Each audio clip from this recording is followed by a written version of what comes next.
नमस्कार मित्रों, मैं मुकेश पांडे अपने YouTube चैनल सक्सेस टिप्स पर आपका स्वागत करता हूं। जैसा कि आप सभी को पता है कि इस चैनल के माध्यम से मेरा प्रयास है कि प्रतियोगी परीक्षाओं की तैयारी करने वाले विद्यार्थियों को वो सारे सफलता के टिप्स दूं जो सामान्यतः उन्हें कोचिंग संस्थानों में नहीं मिल पाते हैं। आज हम चर्चा करेंगे फेल कोई नहीं होता। जी, फेल शब्द अक्सर विद्यार्थी इस शब्द से डरते हैं। उनके दिमाग में फेल होने को लेकर कई तरह के खौफ होते हैं। कई बार फेल होने पर बहुत से विद्यार्थी आत्महत्या जैसे खतरनाक कदम भी उठा लेते हैं। तो मैं आपको बताना चाहूँगा कि दुनिया में फेल कोई नहीं होता। जी हाँ, मैं सही कह रहा हूँ कि दुनिया में फेल कोई नहीं होता। अब आप सोचेंगे कि कैसे? किसी परीक्षा में, किसी प्रतियोगिता में फेल होना नहीं है। कैसे? तो जैसा कि मैंने अपने पिछले वीडियो में भी बताया कि फेल वर्ड जो है इंग्लिश भाषा का शब्द है और इसकी स्पेलिंग है FAIL। आप सभी जानते हैं, लेकिन कभी गौर किया कि इस फेल वर्ड जो है हमसे क्या कहता है? जिसे हम फेल कहते हैं उसका फुल फॉर्म अगर देखें तो फुल फॉर्म होता है फर्स्ट अटेम्प्ट इन लर्निंग, यानी सीखने की प्रक्रिया में पहला प्रयास। तो जी हाँ, हम कभी फेल नहीं होते, है ना।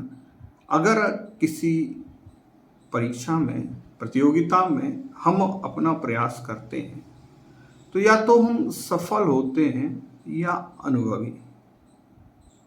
जैसे कि अभी टोक्यो ओलंपिक समाप्त हुए हैं और आप सभी ने देखा होगा कि हमारे देश में बहुत से खिलाड़ियों को सिल्वर मेडल मिला है या ब्रॉन्ज मेडल मिला है।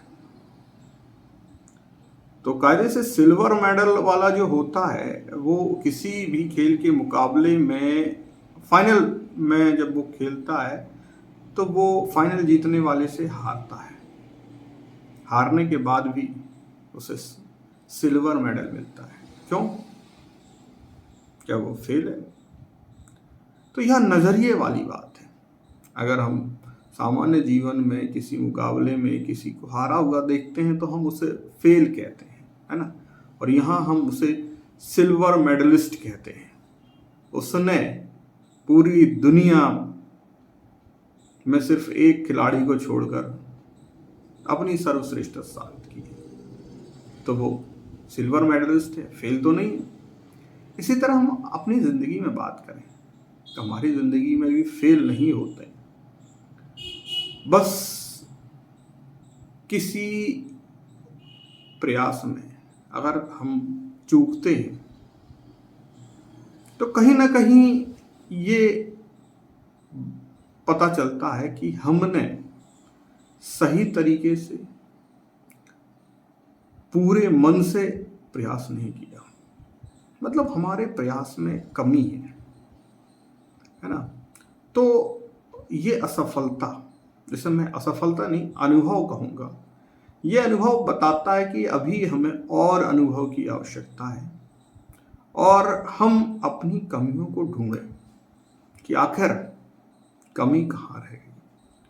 हमारे तरीके में कमी थी, हमारी मेहनत में कमी थी या कोई अन्य कारण था। और यदि हम उस कारण को ढूंढते हैं तो सफलता हासिल होती है। टोक्यो ओलंपिक का ही एक उदाहरण लें, हमारी हॉकी टीम जो इस साल कांस्य पदक जीत के आई। इसके पहले 2009 में हमारी हॉकी टीम ओलंपिक के लिए क्वालीफाई भी नहीं कर पाई थी। जी हाँ, वह हॉकी टीम जिसके पास ओलंपिक में सबसे ज़्यादा मेडल उसमें भी सबसे ज़्यादा 8 गोल्ड मेडल जीतने का इतिहास है, वह ओलंपिक में भी क्वालिफाई नहीं कर पाई थी। लोगों ने बहुत आलोचनाएं की, कहा कि अब जो है हमारे देश में हॉकी खत्म हो चुकी है, इसका कोई भविष्य नहीं है। लेकिन हमारे हॉकी खिलाड़ियों ने इसे एक चुनौती की तरह लिया और लगभग 8 साल तक उन्होंने अपनी कमियां खोजी और उन्हें दूर किया, और नतीजा हमारे सामने है कि जो टीम हॉकी के लिए क्वालिफाई नहीं कर पाई, मतलब दुनिया की 32 टीमों में शामिल नहीं हो पाई, उसने ब्रॉन्ज मेडल जीता, तीसरे स्थान पर रही है, सर्वश्रेष्ठ 3 में आए। इस तरह से और भी उदाहरण की अगर हम बात करें तो आपने नाम सुना होगा, पढ़ा भी होगा तैयारी के दौरान, थॉमस अल्वा एडिसन। जी हाँ, एडिसन को हम बल्ब के आविष्कारक के रूप में जानते हैं। आपको पता है बल्ब के आविष्कार के लिए उन्होंने कितने प्रयास किए, या सामान्य लोगों की भाषा में कहें कि कितनी बार फेल हुए। तो आपको जानकर आश्चर्य होगा कि एडिसन ने बल्ब बनाने के लिए 10,000 बार प्रयोग किए थे, जिसमें बल्ब का आविष्कार वो 10,000वीं बार कर पाए। तो सामान्य लोगों की सोच में तो वो 9,999 बार फेल थे, है ना। यही बात आविष्कार के बाद जब उनका इंटरव्यू पत्रकार ले रहे थे, तो पत्रकारों ने भी उनसे कहा कि एडिसन जी, आप तो 9,999 बार फेल हुए हैं। जिस पर एडिसन ने कहा कि नहीं, आप गलत बोल रहे हैं, मैं 9,999 बार फेल नहीं हुआ, बल्कि मैंने 9,999 उन तरीकों का पता लगाया जिससे बल्ब नहीं बन सकता है। तो देखिए कितनी अच्छी बात कही। उनकी जगह अगर कोई सामान्य व्यक्ति होता तो पहले, दूसरे, तीसरे, चौथे प्रयास के बाद अपने आप को फेल मान के उस प्रयास से दूर ही हो जाता, है ना। लेकिन नहीं, उन्हें अपने ऊपर भरोसा था, दृढ़ निश्चय था, और इसलिए वो लगातार लगे रहे। और कितनी बार, 9,999 बार भी बल्ब ना बनाने के बाद भी 10,000वीं बार भी वो उसी जोश से, उसी आत्मविश्वास से, उसी दृढ़ निश्चय से फिर से प्रयास के लिए लगे, और 10,000वीं बार उनका प्रयोग सफल हुआ। और आज दुनिया थॉमस एल्वा एडिसन को बल्ब के आविष्कारक के तौर पर जानती है। तो देखिए, इस तरह से अगर जीवन में कभी ऐसा मौका आया कि किसी कारणवश हम अपने प्रयास में सफल नहीं हो पाए, तो निराश होने की जरूरत नहीं है।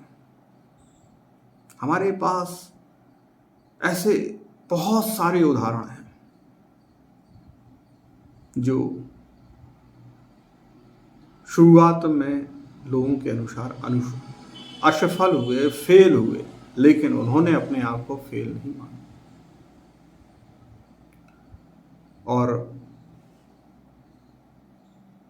आखिरी प्रयास में वो सफल हुए और उन्होंने लोगों को गलत साबित किया। तो इसलिए दुनिया में कोई फेल नहीं होता, बल्कि अनुभवी होता है। आप खेलों के कोच के बारे में सुनते हो, अक्सर महान खिलाड़ियों के कोच के नाम लोग उन खिलाड़ियों के कोच के तौर पर ही जानते हैं। तो क्या वो अपने जीवन में अच्छे खिलाड़ी नहीं रहे? क्योंकि अधिकांश कोच अपने खिलाड़ी जीवन के तौर पर लगभग असफल ही साबित हुए हैं। उदाहरण के तौर पर हम हमारे महान क्रिकेटर, भारत रत्न प्राप्त करता सचिन रमेश तेंदुलकर के ही कोच रमेश आचरेकर जी को देख लें। उन्होंने अंतर्राष्ट्रीय स्तर पर मैच नहीं खेले या सफल नहीं हुए, लेकिन वो अनुभवी थे और उनके अनुभव ने क्रिकेट जगत को क्रिकेट का भगवान दिया, है ना।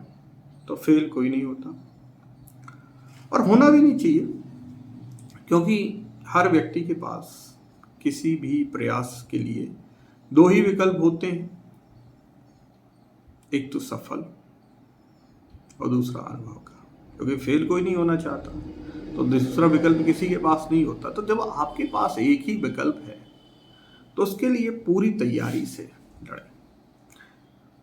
अनुभवी या असफल होने का एकमात्र कारण होता है कि आपने पूरी तैयारी नहीं की, कहीं ना कहीं कमी रह गई है और उस कमी को खोजें और खोजने के बाद उसे अपने आप के जीवन से दूर करने का पूरा प्रयास करें। और मैं गारंटी से कह सकता हूँ कि यदि आपने अपनी कमी खोज ली, क्योंकि अक्सर जो लोग सफल नहीं हो पाते उनके जीवन का सबसे बड़ा कारण होता है कि उन्हें पता ही नहीं होता कि उनकी में कमी कहाँ है, ऐसी कौन सी कमी है जिसके कारण वो सफल नहीं हो पा रहे और फलतः वो निराश हो जाते हैं। तो निराश होने की बात नहीं है।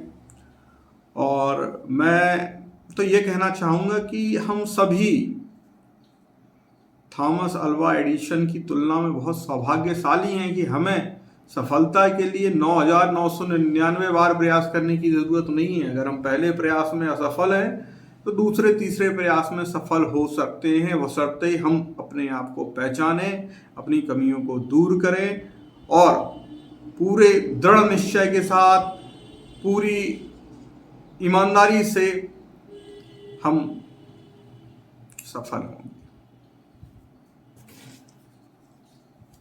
तो दोस्तों,